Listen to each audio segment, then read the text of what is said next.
श्री स्वामी समर्थ। आजची आपली कथा आहे बायकोचा निर्णय।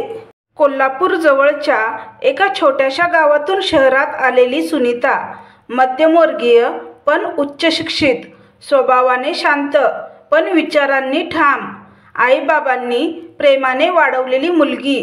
तिचं लग्न ठरलं सुमितशी, एका चांगल्या कंपनीत नोकरी करणारा, देखणा, स्वच्छ बोलणारा आणि अगदी परफेक्ट नवरा असा समज असणारा। लग्न अगदी थाटामाटात झालं। 2 घरांची प्रतिष्ठा, नात्याचं जपणं आणि सगळ्यांचं कौतुक हेच सुनीताच्या मनात होतं। ती संसारात रमायची तयारी करत होती।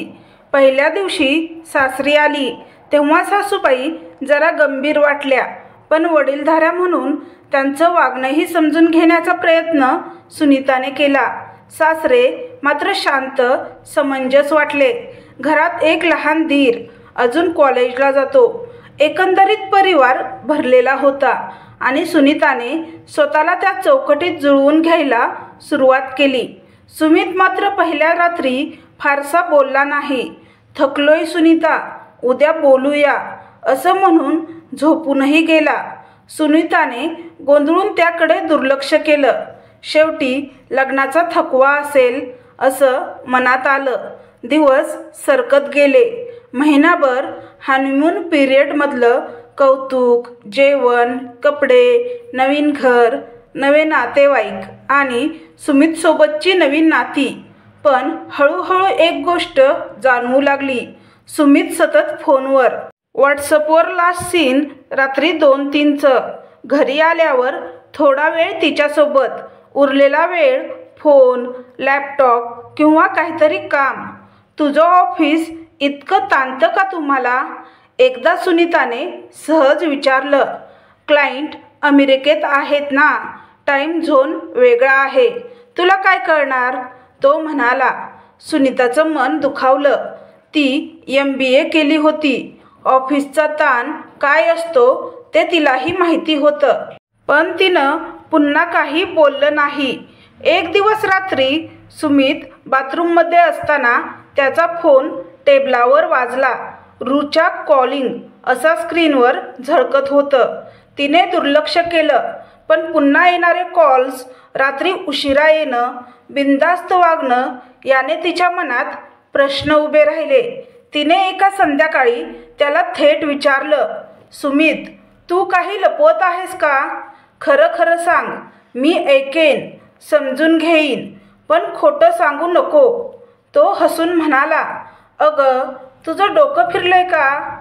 मी का लपू? मी तुला इतकं चांगलं घर, सगळं दिलंय आणि तू असा संशय घेतेस? ती गप्प बसली, पण मनात काहीतरी उसळत राहिलं। त्या रात्री तिने उघड्या डोळ्यांनी छताकडे पाहत विचार करत रात्र काढली।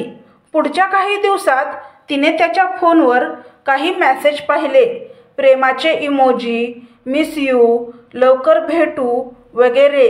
तिला शंका नाही, खात्री झाली। सुमित तिच्याशी खोटं बोलत होता, तो तिला धोका देत होता। एक दिवस तिने सासूबाईंकडे विषय काढला, आई, मला तुमच्याशी काही बोलायचंय। सुमितचं वागणं काहीसं वेगळं वाटतं। त्याचं दुसऱ्या मुलीसोबत काहीतरी सुरू आहे असं मला वाटतंय। सासूबाई थोडा वेळ शांत राहिल्या, मग म्हणाल्या, सुनीता, तू खूप समजूतदार आहेस। याकडे जास्त लक्ष द्यायचं नसतं, विचारायचं नसतं। पुरुष लोक थोडंफार असं करतच असतात, पण घर चालवणं ही आपली जबाबदारी असते। आपण माफ करून पुढे जायचं असतं। सुनीताच्या मनात काळं सावट पसरलं। म्हणजे मी गप्प बसावं? मी त्याचं चुकीचं वागणं सहन करावं का? फक्त बाई आहे म्हणून? हो, तो पुरुष आहे। तुला घर सांभाळायचं आहे, संसारात थोडंसं विसरायलाही शिकावं लागतं। सासूबाईंच्या डोळ्यात कठोरपणा होता। सुनीता खूप दुखावली गेली होती। तिने तिच्या आईला फोन लावला आणि सगळं सांगितलं। आई म्हणाली, बाळा, मी तुझं दुःख समजू शकते, पण कोणताही निर्णय घाईत घेऊ नकोस। पण स्वतःचा अपमान सहन करायचा असं नाही. तुझा आत्मसन्मान जप. सुनीता त्या रात्री स्वतःशीच बोलत होती. मी माफ करत राहावं कारण मी बाई आहे. मी विचार करू नये कारण घर चालवायचं आहे. पण माझं मन, माझा आत्मा तो रडतोय. तोही काही मोलाचा नाही का? त्या रात्री ती सुमित समोर उभी राहिली. तो TV बघत होता. तिनं त्याचा रिमोट बंद केला. आपण बोलूया का थोडं? तिने विचारलं. अगं उद्या प्रेझेंटेशन आहे, झोपू दे मला. तो म्हणाला. हे महत्त्वाचं आहे, ती म्हणाली. आवाजात शांतपणा पण ठामपणा होता. तुला माहीत आहे मी काय पाहिलंय, काय समजलंय. मी खूप सहन केलं. तुला जर दुसरी मुलगी पसंत होती तर तू माझ्याशी लग्न का केलं? माझं आयुष्य बर्बाद का केलंस? आता गोष्टी घडून गेल्या आहेत, पण आता एक मर्यादा आली आहे. मी बाई आहे म्हणून मी सगळं सहन करेन, ही कल्पना तुझ्या डोक्यातून काढून टाक. मी माणूस आहे, मला भावना आहेत, आत्मसन्मान आहे आणि तो मी जपणार. सुमित तिच्याकडे पाहत राहिला, थोडा गोंधळलेला, थोडा त्रासिक. मी तुला एक शेवटची संधी देते. तू तिच्याशी नातं तोड. आपण पुन्हा सुरुवात करू शकतो. पण तू हे नातं जपायला तयार असशील तरच, अन्यथा मी माझा रस्ता वेगळा करीन. सुनीता उठली. तिचा दुपट्टा सावरत खोलीत गेली. सुमित गप्प होता. पण त्या रात्री एक बायको स्वतःच्या अस्तित्वासाठी उभी राहिली होती. निर्णय अजून घेतला नव्हता, पण मनात ठरवलेलं होतं. आता गप्प बसायचं नाही. सुमित समोर स्पष्टपणे बोलून सुनीता खोलीत गेली खरी, पण तिच्या मनात भावनांचा तुफान उसळत होता. एखादी शांत सरोवरासारखी दिसणारी स्त्री जेव्हा आतून खोलवर खवळते तेव्हा तिच्या डोळ्यात प्रश्न नसतात, तर तिच्या निर्णयाचे ठसे दिसू लागतात. ती रात्री झोपू शकली नाही. अंगणात येऊन बसली. आकाश निरभ्र होतं. तारे टिमटिमत होते आणि त्या ताऱ्यांमध्ये सुनीता तिचा हरवलेला आत्मविश्वास शोधू लागली. सकाळी नेहमीप्रमाणे उठून स्वयंपाकघरात गेली. सासूबाई आधीच तिथे होत्या. गोड का केलंस? आज काय काही खास आहे का? त्यांनी विचारलं थोड्याशा टोमण्यात. हो, आज मी स्वतःला आठवत होते म्हणून, ती म्हणाली. उत्तर ऐकून सासूबाईंच्या चेहऱ्यावर काहीसे विचित्र भाव उमटले, पण त्या काही बोलल्या नाहीत. ती दिवसभर सगळं काम करत होती, पण डोकं वेगळ्याच विचारात. सुमित काहीही न बोलता ऑफिसला गेला होता. त्याचं तोंड न पाहिल्यानेच तिला थोडं हलकं वाटलं, पण त्याने काहीही उत्तर दिलं नाही. याचं तिला खूप आश्चर्य वाटत होतं. त्याच्या वागणुकीत गिल्ट नव्हतं, न अपराधीपणा, फक्त टाळणं होतं. जणू काही ती कुणीतरी अडचणीची व्यक्ती झाली होती. संध्याकाळी आईचा फोन आला. बाळा, काल तू सांगितलेलं सगळं माझ्यासारखं डोक्यात येतंय. तुला त्रास होतोय का गं खूप? आई, त्रास होतोयच, पण मी आता झुकणार नाही. खरं सांगू का आई, सासर म्हणजे नातं सांभाळायचं ठिकाण आहे, पण जर तिथं आत्मसन्मानही टिकवता आला नाही तर त्या नात्याला अर्थ उरत नाही. आई थोडा वेळ शांत होती. अगं, खरं आहे तुझं, पण हे सगळं करताना एकटं वाटेल तुला. घरातले सगळे सुमितच्या बाजूने बोलतील. समाजही तुलाच चुकीचं ठरवेल. मग तसं होऊ दे, पण मी स्वतःला गमावून नातं चालवणार नाही आता. त्या दिवशी ती तिची मैत्रीण स्नेहाला भेटायला गेली. स्नेहा तिच्या कॉलेजची खास जिवलग मैत्रीण होती, जी कायम तिच्यासाठी आधार होती. स्नेहाच्या घरी दोघींनी एकत्र चहा घेतला. शांत संध्याकाळ आणि खोल संवाद. तू एवढं सहन केलंस हेच मला आश्चर्य वाटतंय सुनू.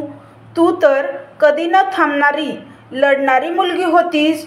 प्रेम करशील, पण अंध होऊन नाही. स्नेहा म्हणाली. प्रेम करताना मी माझी ओळख हरवली स्नेहा. बायको या नावाखाली सुनीता कुठे हरवली हेच कळलं नाही. पण तू स्वतःसाठी उभी राहिलीस हे मोठं आहे, खूप मोठं. स्नेहाने तिचा हात हातात घेतला. सुनीता म्हणाली, स्नेहा, प्रश्न आहे सगळ्यांच्या अपेक्षांचा. सासूबाई म्हणतात पुरुष चुकतातच. तू गप्प बस. म्हणजे स्त्री असण्याचं प्रमाणपत्र फक्त सहन करायला शिकलेली, गप्प राहणारी आणि डोळे झाकणारी असते का? नाही ग. पण समाजाला अजूनही तेच चालतं.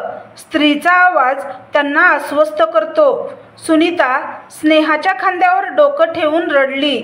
मला वाटायचं लग्न म्हणजे 2 जीवांचं नातं असतं. पण इथं तर एकजण धावत राहतो आणि दुसरा त्याच्या मागे फरफटत. स्नेहाने तिला मिठी मारली. एक लक्षात ठेव, तू झुकली नाहीस. हीच तुझी जीत आहे. त्या रात्री घरी परतल्यावर सुनीता जरा हलकी वाटली.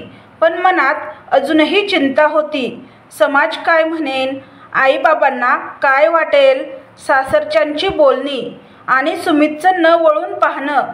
दुसऱ्या दिवशी तिने ठरवलं, जे काही करायचं ते याला संधी देऊन. एक शेवटचा प्रयत्न, मग निर्णय. ती सासूबाईंना म्हणाली, आई, मला तुमच्याशी शांतपणे बोलायचं आहे. काय झालं आता पुन्हा? सासूबाई खडूसपणे म्हणाल्या, आई, मला हे नातं टिकवायचं आहे. पण हे एकतर्फी चालत नाही. जर सुमितला हे नाते खरंच हवं असेल तर त्याने काही गोष्टी स्वीकारायला हव्यात. आणि एक बायको म्हणून तो माझा हक्क आहे. सासूबाईंना तिचा सूर नवा वाटला. पण त्यांना समाजाचा आणि प्रतिष्ठेचा जास्त विचार होता. सुनीता, तू खूप शिकलेली आहेस, समजूतदार आहेस. पण हे सगळं पुस्तकातलं असतं. प्रत्यक्षात संसार म्हणजे पुरुषाचं वागणं सहन करणं, त्याच्या चुका विसरणं आणि घराचं नाव ठेवणं. माफ करा आई, मला असं वाटतंय तुम्हाला सुमितच्या अफेअरबद्दल आधीच सर्व माहिती होती. पण तुम्ही हे माझ्यापासून लपवलं आणि आता माझ्याकडून अपेक्षा करत आहात. पण मला आता घराचं नाव टिकवायला स्वतःला हरवायचं नाही. मी सुमितशी एकदा शांतपणे बोलेन आणि त्याच्या उत्तरावर माझा निर्णय ठरेल. त्या संध्याकाळी सुमित ऑफिसवरून परत आला. सुनीता गेटमध्येच उभी होती. आपण फिरायला जाऊया का थोडं? तिने विचारलं. तो थोडा चकित झाला, पण तयार झाला. दोघं एका छोट्याशा तलावाच्या बाजूला बसले. खूप वेळ शांततेत. मग तिने सुरुवात केली. सुमित, मी तुझ्यावर प्रेम केलं. लग्न ठरलं होतं तेव्हापासून. अजूनही करते. पण प्रेम म्हणजे अंधपणा नाही. मी बघितलंय तुझे मेसेजेस, तुझे लेट नाईट कॉल्स आणि माझ्या भावना. तुला वारंवार सांगूनही तुझं गप्प बसणं, हे सगळं मी समजते. सुमित काहीच बोलला नाही. माझं मन तुटलंय सुमित. पण तरी मी हे नातं वाचवायला एक संधी देते. मी तुला सोडू इच्छित नाही. पण माझा आत्मसन्मान जपण्यासाठी मी प्रेमाचं बलिदानही देईन. सुमितच्या डोळ्यात एक लाजिरवाणा भाव दिसला. तो म्हणाला, सुनीता, मला वेळ हवाय. मी गोंधळलेला होतो. पण मी तुझ्या भावना समजतो. आणि समजतोस तर कृतीत दाखव, नाहीतर मला कृती करावी लागेल. ती उठली, निघाली. त्याला तिच्या पाठमोऱ्या चालण्यात पहिल्यांदा तिचा खरा आत्मा दिसला. जेव्हा ती स्वतःसाठी उभी राहते तेव्हा तिचे प्रत्येक पाऊल निर्णय बनतो. सुनीता परत फिरून घरी आली. पण तिच्या मनात काहीच गोंधळ नव्हता. तिची भूमिका आता स्पष्ट झाली होती. प्रेमाचं अस्तित्व हवं, पण आत्मसन्मानाच्या किमतीवर नाही. सुमितला तिने अंतिम संधी दिली होती आणि ती संधीच त्यांच्या नात्यावरचं खरं प्रेम सिद्ध करणार होती. दुसऱ्या दिवशी सकाळी सुमितने थोडा उशिरा उठून नाश्ता केला. तो शांत होता, पण त्याच्या डोळ्यात विचारांचा गोंधळ स्पष्ट दिसत होता. सुनीता मात्र नेहमीसारखी सगळं करीत होती. पण आता तिच्या हावभावात स्वतःसाठी काहीतरी नवीन करण्याची तयारी दिसत होती. सासूबाई त्यांचं नेहमीचं टोमण्याचं काम करतच होत्या. नवऱ्याला उलट उत्तर द्यायचं हेच शिकवलं आहे का तुझ्या आईवडिलांनी? हेच तुझे संस्कार आहेत का? सुनबाईला जास्त शिकवलं की असंच होतं. सुनीता गप्प होती, कारण आता शब्दांना प्रत्युत्तर द्यायची गरज तिला वाटत नव्हती.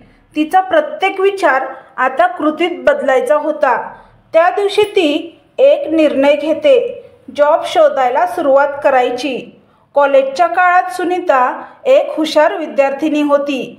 तिला लेखनाची आणि समाजकार्याची विशेष आवड होती. लग्नानंतर घरातल्या जबाबदाऱ्यांमुळे हे सगळं थांबलं होतं, पण आता ती पुन्हा सुरुवात करायचं ठरवते.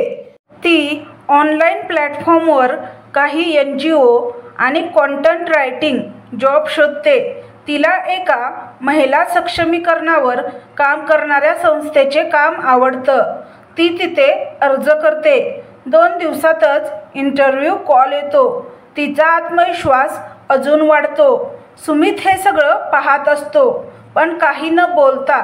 एका बाजूला त्याला वाटतं, ही सुनीता माझ्यावर प्रेम करणारी, माझ्यासाठी वाट पाहणारी, शांत बसणारी, ही आता माझ्या वाचून चालते. दुसऱ्या बाजूला त्याला स्वतःचा अपराध जास्त त्रास देत होता. त्यानेही त्याच्या बाहेरखाली संबंधापासून स्वतःला मागे घ्यायला सुरुवात केली होती, पण तो स्पष्टपणे कबूल करत नव्हता. एक दिवस सुनीता त्याच्याशी स्पष्ट बोलते, सुमित, मला तुझ्या एका गोष्टीची गरज आहे, स्पष्टता. तुला हे नातं टिकवायचं आहे की नाही? मी दुसऱ्या टप्प्यावर आहे. जर तू नकार दिलास तर मी माझं आयुष्य स्वीकारायला तयार आहे. सुमित थोडा घाईघाईने बोलतो, सुनीता, मी चुकीचा होतो. हे नातं टिकवायचं आहे मला. पण काय सुमित? खरं बोल. तुला अजूनही त्या स्त्रीशी काही संबंध आहेत का? तो गप्प होतो. सुमित, प्रेम हे संपूर्ण असतं, अर्धवट नाही. तू हेच दाखवत आहेस की तुझं मन अजूनही गोंधळात आहे. मग मी काय या नात्याच्या नुसत्या नावावर जगावं? त्याचं उत्तर देणं टाळणं हेच तिला पुरेसं होतं. ती रात्री तिची मैत्रीण स्नेहाला फोन करते. स्नेहा, मी ठरवलंय, जर माझ्या विचारांचं, भावना, स्वाभिमानाचं कुणाला काहीच महत्त्व नसेल तर मी तिथं राहायचं नाही. स्नेहा म्हणते, तू जे करत आहेस त्यासाठी धाडस लागतं सुनू, पण तुझ्या निर्णयात तू एकटी नाहीस, मी आहे. दुसऱ्या दिवशी सुनीता तिच्या आईवडिलांकडे जाते. स्पष्टपणे सगळं सांगते. आई शांतपणे ऐकते. बाबा जरा अस्वस्थ होतात. बाळा, आम्ही तुझ्या मागे आहोत. फक्त एक विचार, तू नातं संपवण्याआधी एकदा दोन्ही कुटुंबासमोर स्पष्ट बोल. कारण प्रश्न फक्त तुझा नाही. समाजात अजूनही बाईच्या निर्णयाला सहन करण्याची तयारी नाहीये. सुनीता मान हलवते. तिला हे ठाऊक होतं. सुनीतानं कुटुंबाची बैठक बोलावते. सुमित, सासू सासरे आणि जवळचे नातेवाईक समोर बसलेले. वातावरण तणावपूर्ण. सुनीता समोर उभी राहते, पण आज तिच्या आवाजात भीती नव्हती, केवळ स्पष्टता होती.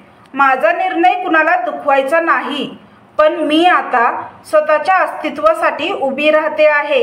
या नात्यात माझ्या भावना, माझं प्रेम, माझं सहन करणं सगळं होतं. पण जेव्हा तुमचं समाधान फक्त पुरुषाच्या चुकीचं समर्थन करण्यात असेल तेव्हा मला विचारावंसं वाटतं, स्त्री म्हणजे फक्त त्यांच्या चुका पचवणारी यंत्र आहे का?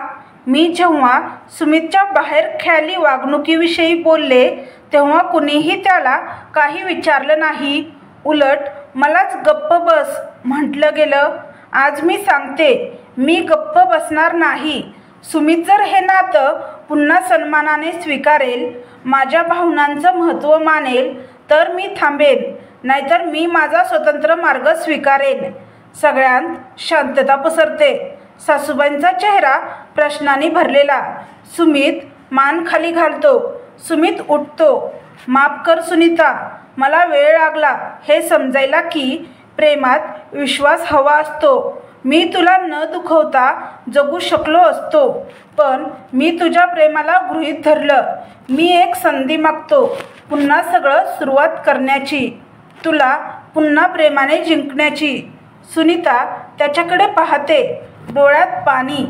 माझी अट आहे, आता मी फक्त बायको नाही, सुनीताही या नात्यात जिवंत राहिली पाहिजे. तो मान हलवतो. कुटुंबातील काही जण घहिवरतात. काहींना हे स्वीकारणं कठीण वाटतं, पण सुनीताच्या ठाम निर्णयाने त्यांना आदराने मान वाकवावी लागते. त्या रात्री सुनीता खिडकीतून आकाशाकडे पाहते. तिला तिच्या आतून आवाज येतो, सुनू, तू चुकली नाहीस, तू हरली नाहीस, तू स्वतःसाठी उभी राहिलीस म्हणून तुझं नातं वाचलं. त्या रात्री सुमितने खरी मनापासून माफी मागितली होती. तो म्हणाला, मी रुचावर प्रेम करत होतो, पण तिने मला धोका दिला. आता मी परत तिच्यावर विश्वास नाही ठेवू शकत. तुझा स्वाभिमान, तुझं प्रेम पाहून मी कधी नकळत तुझ्या प्रेमात पडलो हे मला समजलंच नाही. मला एक संधी देशील का? सुनीता काही क्षण गप्प राहिली होती, पण तिच्या हृदयात त्या माफीचे पडसाद उमटले होते. सुमितच्या नजरेत तिला खोटेपणा दिसला नव्हता. उलट पश्चाताप, विनम्रता आणि खऱ्या अर्थाने बदलण्याची तयारी दिसत होती.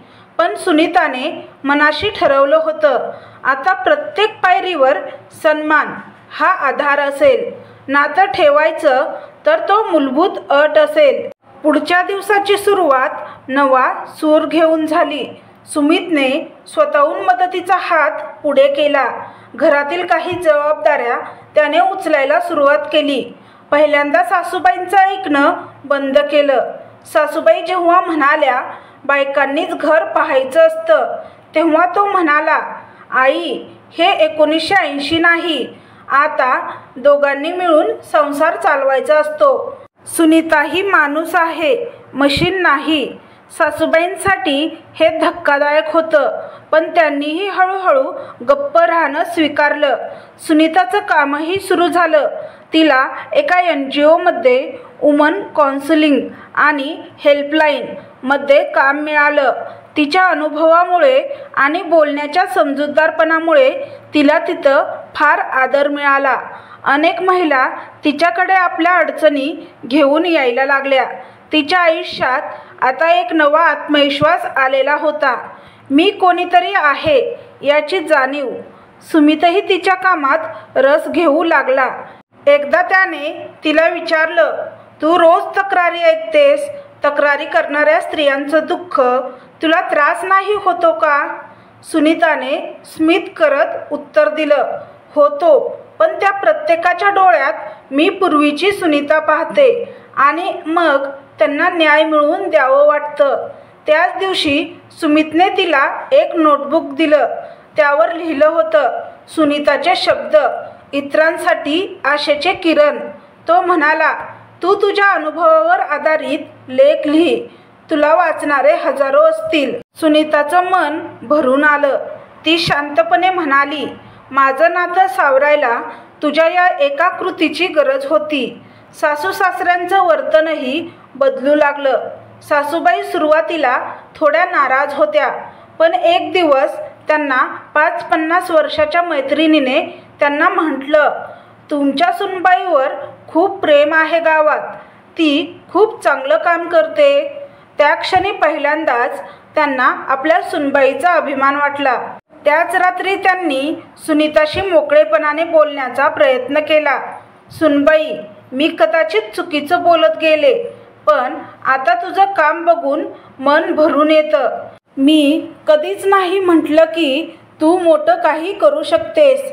सुनीता त्यांचा हात हातात घालते. आई, तुम्ही आता मला समजून घ्यायचा प्रयत्न करता, हेच खूप आहे. आता सुनीता आणि सुमितचं नातं साथी बनतं. आता ते फक्त नवरा बायको नव्हते, ते एकमेकांचे मित्रही झाले होते. दोघं एकत्र भाजी आणायला जात, एकत्र स्वयंपाक करत, एकत्र TV बघत आणि सगळ्यात महत्त्वाचं ते एकमेकांना ऐकत असत. एक दिवस त्यांच्या लग्नाच्या वाढदिवसाच्या निमित्ताने सुमितने घरात एक छोटंसं गेट टुगेदर ठेवलं. त्यात त्याने सुनीतासाठी एक छोटीशी कविता वाचली. ती एक सून होती, पण तिचं मन आईसारखं होतं. मी तिचं हृदय दुखावलं, पण तिने मला दुसरी संधी दिली. तिच्या धैर्याने मला माझं माणूसपण शिकवलं.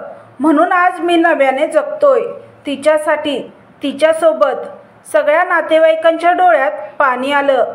सुनीतानेही भाषण दिलं. नातं टिकवण्यासाठी स्त्रीने झुकलं पाहिजे याच्या मी विरुद्ध आहे. ती म्हणाली, नातं टिकवायचं असेल तर दोघांनी एकमेकांच्या आत्मसन्मानाची, गरजांची आणि भावना आणि चुका समजून घेतल्या पाहिजेत. कोणताही पक्ष वर किंवा खाली नसावा. दोघं बरोबरीने चालायला हवेत. माझा आत्मसन्मान वाचवण्याच्या निर्णयामुळे आज हे नातं वाचलं आहे. मी झुकले नाही म्हणून आमचं नातं उभं राहिलं आहे. ती बोलली. सगळे शांत होते, पण त्या शांततेत एक आदर होता. त्याच रात्री सुनीता आणि सुमित दोघं एकत्र गच्चीत बसलेले. सुमित म्हणाला, माझ्या चुकीच्या वागणुकीमुळे मी तुला गमावलं असतं, पण तुझ्या संयमामुळे आणि ठाम निर्णयामुळे मी तुला पुन्हा मिळवलं. सुनीता हसून म्हणाली, नातं असतं तेव्हा त्याला घट्ट धरावं लागतं, पण स्वतःला विसरून नव्हे, स्वतःला जपत. त्या रात्रीच्या आकाशाखाली दोन व्यक्ती नव्याने एकमेकांच्या जीवनात पाऊल टाकत होते. सन्मान, प्रेम आणि समजुतीच्या नात्याने. कधी काळी नातं वाचवण्यासाठी काहीही सहन करावं लागतं असा समज असणाऱ्या घरात आता नातं टिकवायचं असेल तर एकमेकांचा आदर हवा हे शिकवणं दिली जात होती. आणि हे शक्य झालं होतं एका स्त्रीच्या निर्णयामुळे. सुनीताने आता स्वतःसाठी जगायला सुरुवात केली होती. तिने केवळ सासरच नव्हे तर स्वतःचं एक जग निर्माण केलं होतं, जिथं ती इतर महिलांना नवं आयुष्य देत होती. तिचं काम आता गावात, तालुक्यात चर्चेचं कारण झालं होतं. ती जिथं काम करत होती त्या NGOला आता बऱ्याच ठिकाणांहून आर्थिक मदत येऊ लागली होती. तिच्या एक एक निर्णयाने अनेक महिलांना आधार मिळू लागला होता. एका अपमानित बायकोपासून एका प्रेरणादायी कार्यकर्ती बनण्याचा प्रवास आता पूर्णत्वाकडे जात होता. पण तिने कधीच आपला साधेपणा सोडला नाही. पण तिच्या डोळ्यात दिशा होती. एक दिवस तिच्या ऑफिसमध्ये एक तरुण मुलीचा फोन आला. ती म्हणाली, मॅडम, मला आत्महत्या करायची होती, पण तुमचा एक लेख वाचला. आयुष्य संपवण्याऐवजी नव्याने उभं राहणं कठीण असतं, पण अशक्य नाही. म्हणूनच आज मी तुमच्याशी बोलते. सुनीताच्या डोळ्यात पाणी आलं. ती म्हणाली, तू माझ्याशी बोललीस म्हणजे तू जगण्याचं ठरवलंस. आता आपलं काम सुरू झालं. या एका कॉलने सुनीताचं अस्तित्व ठामपणे अधोरेखित केलं. तिला आता समाजात एक ओळख मिळाली होती, सुनीता मॅडम. सुमितही तिचा खरा साथीदार झालेला होता. सासू सासरे आता तिच्या कामाचा अभिमान बाळगू लागले होते. एक दिवस सासऱ्यांनी त्यांच्या मित्रमंडळीत सुनीताचा उल्लेख करत म्हटलं, माझी सून समाजासाठी काम करते, एक एक बायकांचं आयुष्य वाचवत असते. आणि त्या शब्दात फक्त कौतुक नव्हतं तर आदर होता. मात्र सुनीताच्या मनात एक अजून स्वप्न होतं, स्वतःची संस्था सुरू करायची. ती म्हणाली, मी आज जिथं काम करते तिथं मी शिकले, पण आता मला काही वेगळं करायचं आहे, जिथं शिक्षण, कायदा, आर्थिक साक्षरता आणि आत्मविश्वास या सगळ्यांचं एकत्र प्रशिक्षण देता येईल. सुमितने विचारलं, तुला एवढं मोठं पाऊल टाकायची भीती नाही वाटत? सुनीता हसली, मी इतक्या संकटातून चालत इथे पोहोचले. आता वाट नाही, पंख पसरण्याचे स्वप्न आहे.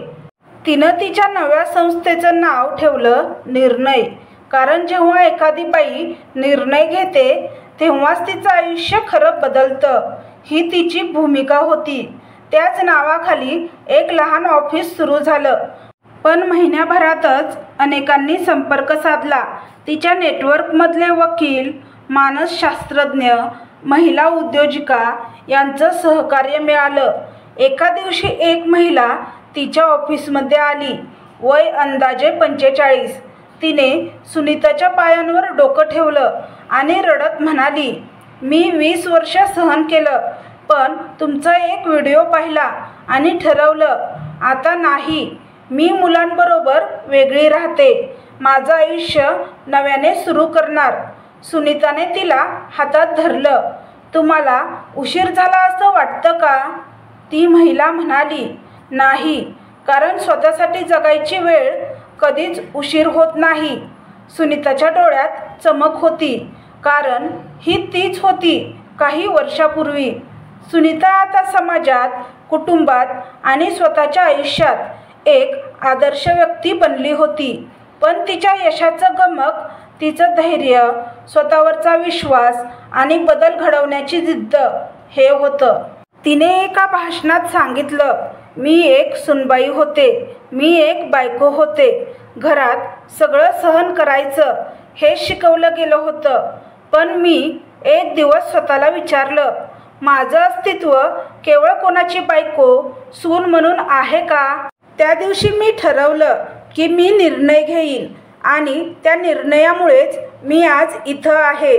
सगळ्या महिलांना सांगते, तुमचं आयुष्य बदलायचं असेल तर एखाद्या पुरुषाच्या बदलाची वाट पाहू नका. स्वतः बदला आणि मग सगळं बदलू लागतं. स्वतःसाठीही जगणं आवश्यक असतं. तर तुम्हाला ही कथा कशी वाटली हे कमेंट बॉक्समध्ये कमेंट करून नक्की सांगा. कथा आवडल्यास व्हिडिओला लाईक आणि चॅनलला सबस्क्राईब करा. व्हिडिओ पाहिल्याबद्दल मनापासून धन्यवाद.